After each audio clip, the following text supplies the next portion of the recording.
Ciao a tutti, mi chiamo Chiara. Per chi non mi conosce, sono un'insegnante di italiano per stranieri. Per chi invece mi conosce già, benvenuti ad un'altra lezione alla scoperta della lingua italiana.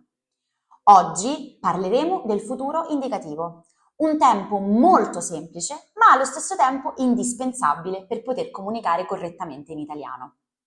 Prima di iniziare però vi ricordo che sono aperte le iscrizioni ai nostri corsi di italiano online. Siete pronti? Andiamo! Intanto è importante dire che si utilizza in italiano il futuro indicativo per parlare di un'azione che deve ancora avvenire. Per formare il futuro indicativo aggiungiamo delle specifiche desinenze alla radice del verbo.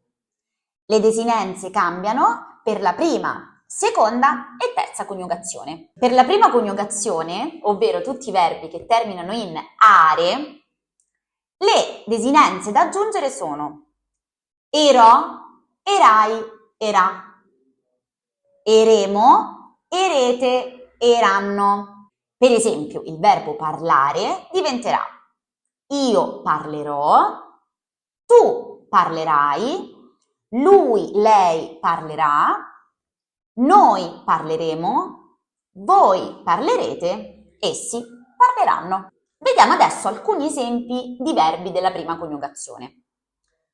Domani parlerò con il mio professore. Stasera mangerò la pizza. La prossima settimana studieremo insieme italiano. Nella seconda coniugazione, ovvero i verbi che terminano in ere, le desinenze sono identiche alla prima.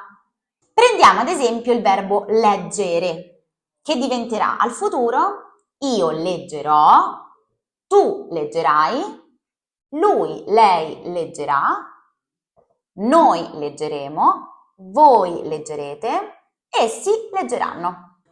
Vediamo degli esempi. Leggerò quel libro durante le vacanze.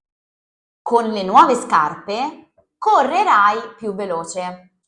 Domani vedremo quel film al cinema.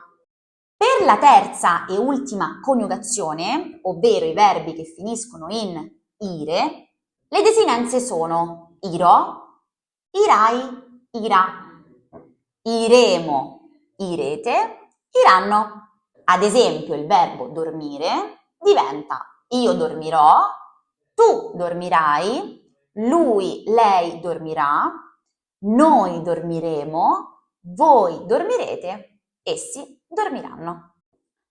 Vediamo alcuni esempi. Questa notte dormirò 8 ore. Domani mattina partiranno per Roma. Adesso facciamo un piccolo quiz sul futuro indicativo in italiano. Io vi dirò una frase e voi dovrete completarla con la forma corretta del verbo. Siete pronti? Se avrò tempo, io quel libro e il verbo è leggere. Se avrò tempo, io leggerò quel libro. Loro per le vacanze la prossima settimana e il verbo è partire. Loro partiranno per le vacanze la prossima settimana. Se non pioverà, noi al parco. Il verbo è giocare.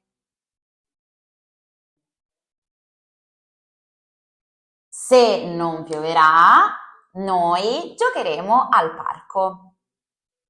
Adesso vi chiedo, qual è la forma corretta del verbo vedere al futuro, prima persona singolare?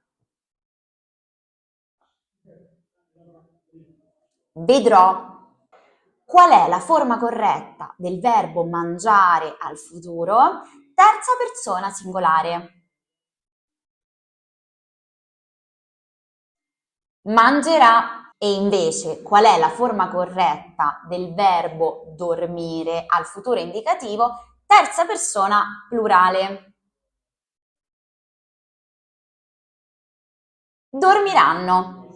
Ecco a voi il futuro indicativo italiano con tantissimi esempi pratici e un piccolo quiz per potervi esercitare.